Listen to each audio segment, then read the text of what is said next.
Hey, what's up? My name is Patrouski. Welcome back to episode 16, I believe, of Road to PokeMMO Season 2.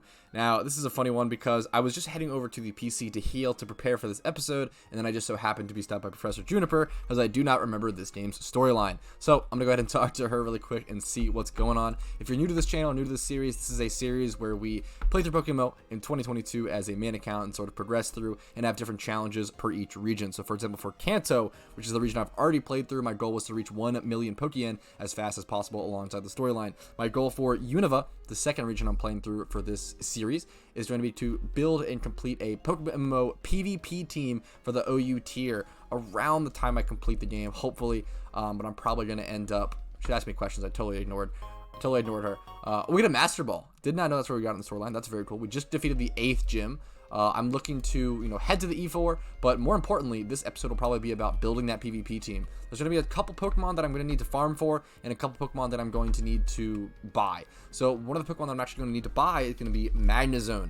Magnezone is going to be super, super crucial because I absolutely hate Scizor, and I don't want to have to deal with him. So the way I don't deal with him is by trying to hard counter him with Magnezone. So I'm actually going to be, first things first, before this episode even starts, I'm going to be scouring the GTL for either a good Magnemite to train up or a Magnezone to go ahead and just straight up use as a competitive Pokemon. So I'm going to be scouring that for a little bit, and I will see you guys if I end up finding a purchase or I end up, finding any cool, good deals on Magnezones or Magnemites.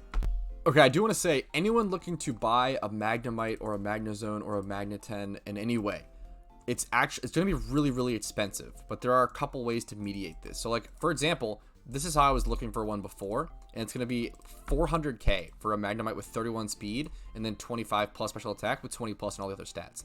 But if I remove the speed, I find this Magnezone for 7k, which is really cheap, and I'm 1000% going to buy it. This is a fantastic price. It only has 20 speed and doesn't have nature. This is a breeder. I am 1000% going to be breeding this Magnezone, but buying a Ditto with 31 speed, and I can like brace the special attack. I'm gonna be looking for a Ditto with 31 speed, 25 plus special defense, and HP, maybe 20 plus. We'll see. And then I can brace special attack, and then I'll hopefully roll the nature. But if not, I can just keep breeding it. It shouldn't be a big deal. That was a fantastic purchase. I definitely gonna have to go breed it. So let me actually go ahead and prep for that. But yeah, I'm really happy with that buy. It's definitely going to be worth to buy a Magneton with not all of the stats you're looking for and getting a Ditto to breed with it. That is going to save you so much money because Magnetons are really, really expensive because you can only breed Magnemites and all their whole line with other Magnemites or Dittos. They aren't in an age group. They're genderless. So it's really, really expensive. So if you want like a 31 special attack Magnemite, you have to go catch one in the wild or buy one off the GTL, but they're really expensive, right? So like a 31 special attack Magnemite is going to be worth more generally than other Pokemon because, yeah, it's 19k for a 31 special attack. Like, that's it for one stat. That's why Pokemon like this are really interesting farming Pokemon for making money. Because when you do get that needed 31, and like if you get like a 31 special attack or a 31 speed Magnemite when hunting for them, it's serious shmoney. Anyways, that's enough rambling about that. I'm going to go ahead and clean up my inventory and look for a matching Ditto. Alright, not gonna lie, finding a Ditto with 31 speed and then 20 to 25 plus in the defense stats is actually much more expensive than I realized. So 25 plus in the other stats is gonna cost me around 100k, and then 20 plus I believe was 40k. This one is modest, which I would absolutely love to get the nature on this thing. I might end up coming back to buy this Ditto because it would also match the special attack. The issue is that I'm not in that stage of the breed yet. So what I'm actually going to do is I'm going to lower my special defense to 15. And I'm going to pick up this one for 21k. The reason I do special defense is because it's actually the least important stat on Magnezone, not besides attack, obviously. But most of the time, what you're scared of with Magnezone is physical attacks. You're scared of things like EQ. You're scared of things like close combat. You're scared of mostly physical attacks. There's not many special attacks besides like flamethrower, I guess, which is actually pretty huge. But you're probably gonna be dying from that anyway. Actually, maybe it's more important than I realize. There's not that many special attacks. Yeah, you're not gonna be living that many special attacks comparatively to physical attacks. Where like physical attacks, like you could possibly live, not an EQ, right? Because you're 4 times weak, I think. But you could possibly. I want to be able to possibly live a close combat from Scizor because Scizor is the hard counter or superpower. Excuse me. Scizor can get superpower. And if he predicts the switch, so if you're facing down Scizor and you're on different Pokemon, and you switch into Magnezone to lock the Scizor in and get that HP fire, if it's for some reason faster than you, or predicts, right? So if you're on the switch in and he predicts you're going to bring in Magnezone and throws up a superpower, he can actually one-shot you. So I want to be able to put my Magnezone in a position to where it can't get one-shot by the superpowers from Scizors, because that sucks. Like, imagine being the hard counter to a Pokemon and then getting one-shot by it. That sounds like a nightmare. So I'm going to do everything I can to avoid that. The question is, I think I'm going for this 21k Ditto. It's a little weird. I think I'm going for that one first, and then I might come back to that modest one. That modest one might be the second part of the breed if I obviously don't come out with nature. But I don't want to buy it prematurely. I'm going to go ahead and head over to the daycare, get all of the braces and everything that I need. I went ahead and headed to Kanto to do my breeding here. Oh, yo, there's Scaftius. Scaftius actually won a prize from me earlier. I did a hide-and-seek giveaway stream the day I'm recording this, so it's really cool to see Scaftius here. I actually just saw him earlier. That's awesome. Anyways, I'm going to go ahead and pick up the items that I need. Alright, so for this breed, I believe I put a special attack bracer on the Magnezone and then a speed bracer on the Ditto. The Magnemite's going to come out looking like this. So 30 special attack. It should roll, yeah, the reason I picked this one at 15 is because medium, it will roll 20, hopefully. Hopefully we get the medium to high roll on this. Low roll would suck. 20 is definitely lower than I would like, but even so, this is a really good Magnemite for the price we're paying. Is a huge importance. This should roll 25, this should roll 25, yeah, 25, 25, 20, 30 special attack, 31 speed. I'm super happy with the IVs on this. Let's go ahead and go for it. Put it in a Pokeball, and I will see you guys once it hatches. Alright, the Magnemite did hatch. Let's go ahead and check the nature. Obviously, I'm hoping for like timid or modest or even bold would be fine, but we random rolled the nature. I wouldn't be upset if I had to rebreed it. Mild. Mild is... It didn't... Okay, let's check the rolls. A medium rolled here. It looks like it low rolled here. Low rolled, medium rolled. Okay, medium roll, low roll, medium roll. You know what? I'll take it. Mild is tough, man. Mild might actually perfectly put me in the position to get one shot by a superpower from Scizor, which I don't love. I'm gonna have to run a calc really quick and see you guys in a sec. Alright, I know there's a lot of numbers and jargon on screen, but this is basically a Pokemon damage calculator. And can we talk about how much I hate Scizor? So, even with bold nature, 252 HP, 252 defense on Magnezone, you're just barely escaping the range of KO from superpower, but then you're risking a range on being able to not KO with HP fire, and then you're also not outspeeding if your scarf gets knocked off. So like you have to run, what happens is you have to run 2v2 attack, 2v2 special attack, 2v2 speed on Magnezone, and like nothing, no nature, like no matter what you can do, you have to be able to get a safe switch in on Magnezone. You cannot randomly switch into a Scizor because it'll just superpower you and win. It's really frustrating. Scizor is just, I hate it. It's the most powerful Pokemon I've ever seen in competitive play in all of Pokemon, at least in PokeMMO. I hate it. I hate it in PokeMMO. I think it's too strong. I'll say that over and over again. Literally building its hard counter, and I still don't have a safe way to hard counter it. Which is only fair. Like, I want Pokemon, so in a general sense, I want most Pokemon, and in most situations, I want things to have counterplay. So, like, I like the idea of this prediction, like, existing. The issue is not on Scizor, because it's already too strong. So, yeah, like, whenever you're on Scizor, and your opponent has Magnezone, if you're Scizor versus another Pokemon, you should always just be clicking Superpower, just to predict it. But I get, like, that's... Yeah, it's going to be tough. I guess I can... Like, there's certain things I could do. I could basically go 252 bold. Let's lower it, so let's get rid of all speed. Let's go to bold still. Let's check. There are ways I can, like... But I can never live it, is the issue. I could invest a lot less in special attack and then be able to kill it via chip. So if I were to go 252 HP, 252 defense... I could kill Scizor post, like, Stealth Rocks most of the time, but I think there's actually even a range increase. I think Stealth Rocks is neutral versus Scizor. Maybe I'm wrong. I think it does 12.5? Is that right? Or what's the, I don't know, or is it do 8% or something? It does, I think it's less than this. Maybe I'm wrong. I could be wrong. I don't know the damage that Stealth Rocks does to Scizor. Let me actually check. Can I add Stealth Rocks to this? Yeah, Stealth Rocks.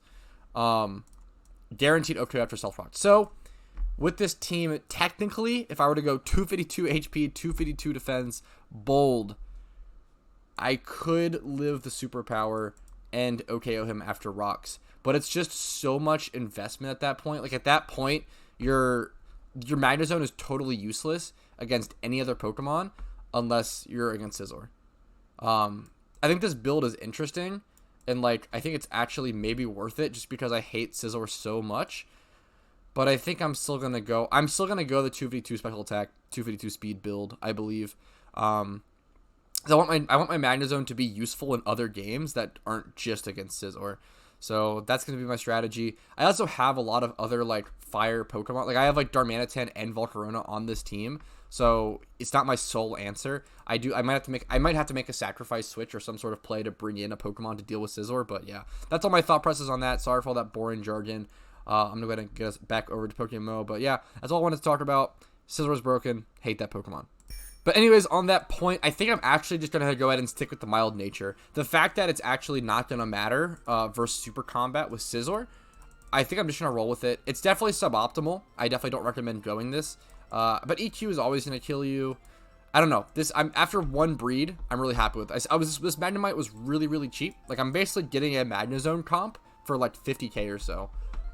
Yeah, I think literally 50k or 45k. I spent around like 45 to 50k to make this Magnemite comp. It's not perfect, but this series isn't about perfection. It's not about getting perfect comps. It is about getting your first comp team built together, and that's what I'm doing. So I'm still pretty happy with this. All right, so heading over to our PC, this is what our comp box is currently looking like. We do need to EV train our Shelder and our Magnemite. This one's totally done. Our Magnemite and Shelder need to be EV trained. Our Darumaka needs to be bred. He is like also just barely a Pokemon. He's the base for the Darumaka I want to work with. And you know what? I'm going to go ahead and start breeding him this episode. I think this episode's been... It might be dry for some people, but I've really been enjoying it. This is honestly the kind of content that I absolutely love in PokeMMO, explaining breeding and actually going about building the competitive team process, which I think is long overdue in this series. I think this series has been mostly storyline, but this episode will definitely be mostly actual comp team progression, which I'm in love with, so I'm all about it. For this Pokemon, I'm going to be looking for a field A group Pokemon with 31 speed and hopefully some of the defense IVs. We'll see how that goes. It might be cheaper to find a Ditto. I will double check. Okay, I haven't gotten the breeder yet, but I wanted to make sure of something. After running through a lot of calcs, I did find out that with 31 speed and adamant nature, I'll basically be able to outspeed everything I need to with Scarf. There are still certain matchups that there's matchups that I'll either like never be able to win, like Kingdra and Rain will always outspeed and destroy me. Scarf, Jolly, Garchomp will always just EQ me and destroy me. I just have to switch out in those matchups. Like I'm never going to be able to outspeed, and I'm never going to be able to tank anything. For Darmanitan, I feel like there's no reason to not go adamant. I feel like you only go Jolly Darmanitan if you go Choice Band, but I think the statistics are actually like surprisingly split-ish on that. In my opinion, I really think that Scarf Darmanitan's way better. Yeah, some people go Choice Band. Too many people are going Scarf plus Jolly. From all the calcs that I ran, there seems to be little to no reason to go Scarf plus Jolly. I really think that going Scarf plus Adamant is 100% the best method with Darmanitan. So I'm going to be looking to get Adamant or some sort of attacking nature. Naughty or Lonely are totally fine, honestly. It's not a very bulky Pokemon by any means. So I really, really just want that plus attack boost. And because of the speed tier, I actually don't need 31 speed on this thing. There's literally just no reason to go for 31 speed. It would just be a flex to have that green IV. It's never gonna outspeed. It's never gonna like make or break any sort of speed tie or anything like that. So I can just go for like 30 speed, which I think is what I'm gonna go for. I'm gonna check maybe 25 plus though, but I can get this Whismur with 31 HP, which is really funny. Like I hope I randomly roll that, but if not, it's whatever. I'm actually gonna go ahead and check 25 plus across the board. Maybe I do want to put in 28 speed though or something. So 6k for this Nidoran. This might actually be the best bet. Yeah, it's 29 speed. Yeah, I think this is gonna be the best bet. It's gonna buff up all of our defenses, and we're still gonna get that. Yeah, this Nidoran's perfect. So 6k for this Nidoran for a perfect breeder for our Darumaka. I am going to brace the speed. Even though this obviously has like a 31 in defense, I just don't care about that IV nearly as much. What I really, really care about on this Pokemon is attack and speed. If I get the 31 roll on it, awesome. But at the same time, you know, what I care about is, once again, attack and speed. And we buying those bracers for this Pokemon. And we go ahead and embracing both of them as such. I believe attack on Darmanitan, speed on this. Head over to the daycare, my dude, and see what it looks like. Let's go ahead and pop into it like this. 31 attack, 29 speed. It could roll 31 defense. Should be 23 plus HP, 23 plus defense, and then 27 plus special defense. That's beautiful. This is a beautiful looking Pokemon. The last thing to worry about is going to be the nature. Really hoping the nature comes out decent, but if not, this was... I might pay for this thing to be female. Yeah, I'm going to go for it. It's 5K. It might not matter. Honestly, I might have been able to get a Ditto for a very similar price, but it's not going to lose me money. Basically, is worse from the worst. Basically, just like a safety net. If the field egg group breeders are cheaper, awesome. If a Ditto is cheaper, I wasted 5K maybe, but you know what? Who cares? That's awesome. Really, really hoping this thing comes out naughty, lonely, or adamant. Those would be ideal, but you know what? Can't complain. Beggars can't be choosers. I am randomly rolling the nature, so we might have to do one more breed after this. Let it be known that if you do want to speed up the egg hatching process, you can put a flame body Pokemon in the, I believe it's flame body or like magma body or magma armor. There's two different abilities that'll do it, but you can put a flame body Pokemon in the front of your party and it will make eggs hatch a little quicker. I didn't do it for the first hatch on this one because I'm just casually hanging out and breeding some Pokemon. I'm actually really, really enjoying this. I love breeding. I love building up Pokemon like this. I hope you guys are enjoying this episode. If you are, make sure to like the video. Thank you. Alright, I've got some tough news, ladies and gentlemen. I've already checked the stats. It came out careful, which is not usable. We'll for sure have to rebreed it. But also the stats. I think the HP and the defense low rolled, which is really unfortunate. The speed we braced, the attack we braced. I think that a special defense might have high rolled, to be fair. The special defense high rolled with a special defense nature, which is hilarious. But this 1000%, it needs to be rebred. It's not good. It's got to be rebred. Rest in peace. Let's look for another breeder. Alright, unfortunately, the only like real breeder for this mod is going to be this Floatzel, which is basically a comp Floatzel, but Floatzel's not a very good Pokemon. It's really awkward. I might have to actually make my own breeder. That might actually be the best strategy here. 42k for this Floatzel. I guess I could, you know, brace it over, possibly get out of it. Maybe it's just worth. If I make my own breeder, I'll save a little bit of money. But it's just not that much money. I'm going to go for the Floatzel. If you make your own breeder here, you could actually maybe save like 20k, like maybe 15 to 20k. But you're going to have to wait for another egg to hatch. I need an Everstone. I don't have one, do I? Oops. I just misclicked so many things. Yeah, I need to buy an Everstone. You'd have to... It would take a lot more time. And you're only saving like 15 to 20k. And you're also taking a lot... You're taking kind of some risk that the breeder won't be as good as this Floatzel, for example. So it's kind of expensive for what it is, honestly. If I were to make this, it's like a Floatzel comp, it would be like a fair price, like a pretty good price. But you know what? This is what I'm working with. So we're going to Everstone that, and we need an attack brace for the Darumaka. I'll see you guys when the breed is ready. Alright, here we are with what should be the final breed. Even if this thing like lure rolls defense to 16, it would suck. But I definitely would still finish up the breed. I'm really hoping it high rolls to 31. That would be incredible. Let's see. Special defense speed medium's fine. HP speed medium's fine. Everything that's important is braced. The speed will stay at 29. The really only varying factor on this breed is going to be that defense stat. I really, really hope it medium rolls. I don't need to pay for gender here. I would absolutely love to see it high roll. But you know what? Let's just play the luck of the draw. I'll see you guys when the A hatches. Alright, the Darumaka did hatch. I haven't checked the IVs yet. It should be adamant for sure. The defense did high roll. Yes. That's what you love to see. That is actually beautiful. It really redeemed itself. It honestly doesn't change a whole lot, but you know what? It's cool, man. Look, how beautiful does this look? 31 attack, 31 defense, 25 HP, 24. Like, this came out really good. I'm really, really happy with this Darumaka. That is going to make a beautiful Darmanitan comp. I'm really, that's better than I even expected. That's beautiful. I'm really, really happy with this one. Alright, so back to our comp box with the progress. We have one Pokemon, one comp fully ready, 3 Pokemon that need EV trained, none that now need bred. It's awesome. That's beautiful. These obviously need to be EV trained, XP trained, leveled, moveset, everything of the sort. But you know what? Having those UTs, having those untrained Pokemon ready to become comps it's a beautiful feeling. Alright, now I don't want to go ahead and start EV training until I actually have the team fully together. Then I can just like save any sort of excess EV trainings. You can always EV train up to 5 Pokemon or like 4 or 5. But now the next 2 Pokemon that I actually need to acquire are going to be Gurdurr and Volcarona. both of which I should be able to farm, I believe, in Unova. I know that there is, I don't understand the Larvesta wild spawn enough. I might have to figure that out. We'll see how that goes. I know that there is one static Volcarona spawn somewhere in that Relic Castle. I'm not quite sure where. I might have to follow a guide to get there, but I'm not going to worry about that quite yet. I'm probably going to head back over Unova and look for a spot to farm either Timber or Gurdurr. I'm not sure which is going to be easier. Probably Timber. Timber has a decent amount of common locations, cold storage, Pinwheel Forest.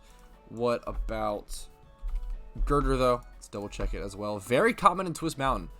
That might actually be a lot better. So I'm going to go ahead and head over to Twist Mountain and start catching some Gurdurrs. Get prepped up. Alright, now I believe I should be able to just head southwest from Icarus City. It should be a really easy way. Yeah, I should be able to find Gurdurr here. I'm going to go ahead and run back and forth for a little bit and see what happens. If I can just farm Gurdurr in this spot, that would be, there we go. That would be really, really ideal, and there we go. Ideal situation. I'm excited to farm some Gurdurrs. This might actually be a really good spot for a loot from 1 hour video. This could be potentially a great Pokemon for that, but anyways, I'm going to go ahead and start farming and see what I can find. Alright, I almost went ahead and forgot my encounter, but there we go. Now it's up. Now it should be fixed. Now it should be correctly, calculating things. We get a little bit of a Gurdurr horde as well to pop up the encounters. That's always nice. I just corrected the encounters. So we did get 2 egg encounters, I believe, from breeding, and then 1 or 2. I was probably honestly a slightly under, but you know what? That's okay. We get a Tepig encounter. I actually totally forgot that this is the wild spot for Tepig. So if you ever want to catch Tepig, you can actually come here to Twist Mountain, and this is where you catch him. That's really cool. I can go ahead and add Tepig to the Pokedex. Maybe sell them for some extra Pokeyen. That's awesome. Tepig's it's really cool to do some like farming on this account. I feel like farming on this account, I haven't done that much of it. I would love to do more. This is awesome. That's sick. I love getting Tepig in the decks. What's the base price of a Tepig right now? Probably like 4K. It's probably not that much. Yeah, like 3K, 4K. It's not that much, honestly, but you know what? It's a really cool Pokemon. I'm a huge fan of Emboar. Not the best Pokemon, but a pretty cool pig dude. Oh my lord, and the Tepig we caught is 2 times 31. The first Tepig we ever catch. A beautiful 2 times 31 HP and special attack. Both pretty relevant stats. You usually go physical, I believe, on Emboar, but you can go mixed. You can definitely, absolutely go mixed. That's awesome. That's really fucking cool, actually. Let me go ahead and check what the actual price. That's going to be some shmoney. It should be decent shmoney. Let's go ahead and see. Oh, yeah, that should easily be like 60K, 70K. What's the other random stat in? There's like one other stat that was relevant on it. I didn't even check. Speed. That's awesome. I'm gonna label this thing. I'll go 69K on it. That's beautiful. That's a sick catch. That's awesome to see.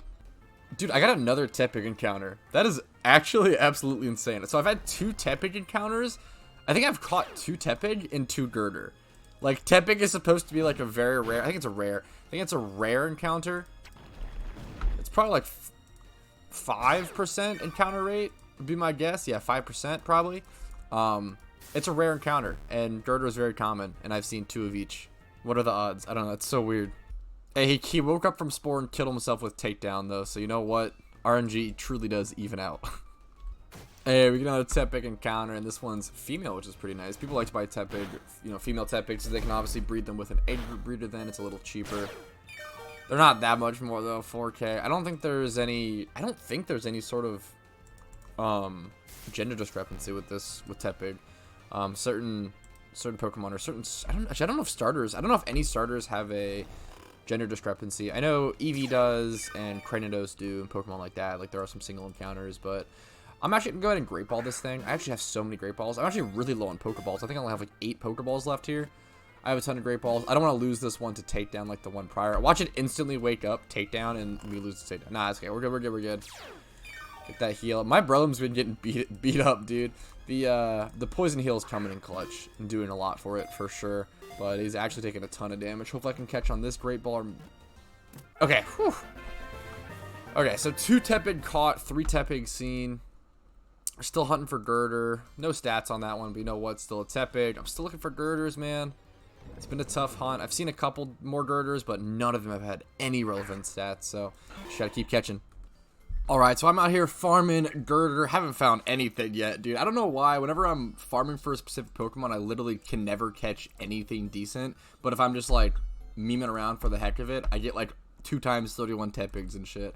My RNG / luck with farming is so strange. I feel like whenever I try to farm, don't find shit. Whenever I'm not trying to, I find the coolest shit. So, anyways, I sniped this Rotom, though, for 15k. And this thing should definitely be worth more than 15k. So, we're going to go ahead and price check it. This is a bomb Rotom, actually.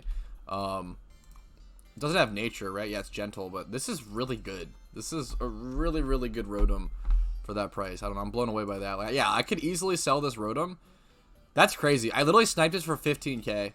That's nuts. This thing should definitely go for like 200k. I think probably 200k. Like it being 28 plus, and like all these are all the really important stats. It being 28 plus across there. Oh, that's beautiful. Maybe like 180. Actually, this one at 255. Okay, this one must be overpriced then. It says nature, which is pretty important. Okay, this one's 280. I'll probably go like 120 to 150. I think he might have meant 150k. I think he put 15k and meant to put it for 150. Was probably the, I'm gonna buy these Pokeballs. I actually hella need Pokeballs. I'll buy Pokeballs for underprice, 150 a piece. Okay, and all kinds of snipes. Okay, I'm gonna finish farming here for a little bit. I'll try to catch like maybe one more Gurdurr. Dude, I just want to get something, man. I can't get any useful Gurdurr. I'm gonna try to catch 1 or 2 more Gurdurr. I will go flip that Rotom. I will go collect those Pokeballs, and I also bought some tiny mushrooms that were on a good price. But yeah, I'll go collect all that stuff from my mail after catching 1 or 2 more Gurdurr. I guess why catch Gurdurr when you can just simply get Tepig encounters? Easy peasy. Alright, there we go. I went ahead and Ultra Balled it. I just want to get that catch over with. Keep farming those Gurdurrs. No stats, no IVs, but you know what? We've caught like 4 Tepig here, so... Actually, we've caught 3 encountered 4, so you know what? Pretty good luck. Alright, another Gurdurr with no stats. So, I'm going to go ahead and clean up, chill a little bit from there, take a small break, go flip some things on the PC, on the GTL, and in the mail, and then we'll see what we're doing there. Oh, look at PokeMMO Investments. Mr. Investments right here, chilling out. Happy to see him in a video. That's awesome. Alright, my boxes actually haven't been getting pretty dirty, not gonna lie, but so everything in here is actually something that I want to sell, but right now I'm just gonna go through this line. So first things first, I'm gonna list this Rotom for 150k. Should be pretty easy list. There we go. I want to sell that one Tepig for 69k. 69,999 is a super good price, undercutting that 70k one. And then from there on, I think both these other Tepigs are just gonna go for base price. Like this one has some 20 pluses, but it doesn't matter. It's just not enough.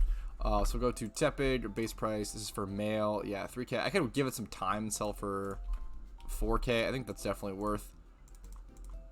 Here, do that. 399.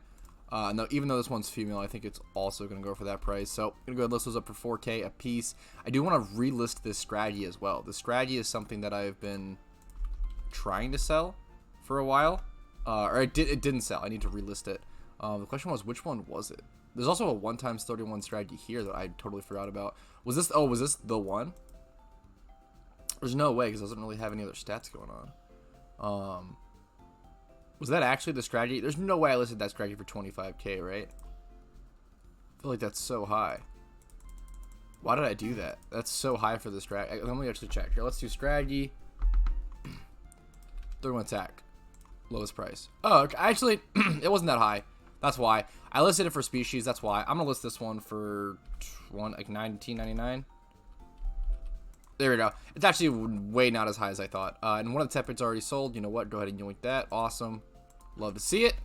And that's it. I think that's going to be it for this episode. Hope you guys really enjoyed this one. Like the video if you did, and subscribe for future PokeMMO content, whether it's guides, PvP, money making, Road to PokeMMO series, challenges, etc., etc. Check out the playlist links down below if you want more PokeMMO content after this video is over. Join the Discord, join a really cool community, and come say hi to Mr. Investments himself, who hangs out in my Discord. And then finally, if you want to go above and beyond and support the channel, becoming a YouTube member, Patreon, subbing to me on Twitch with Twitch Prime or a normal Twitch sub, or hitting up my Venmo are all incredible ways to give back to me, and they mean a ton. Thank you all so much for watching. I really, really appreciate it. Hope you guys all have an absolutely fantastic day.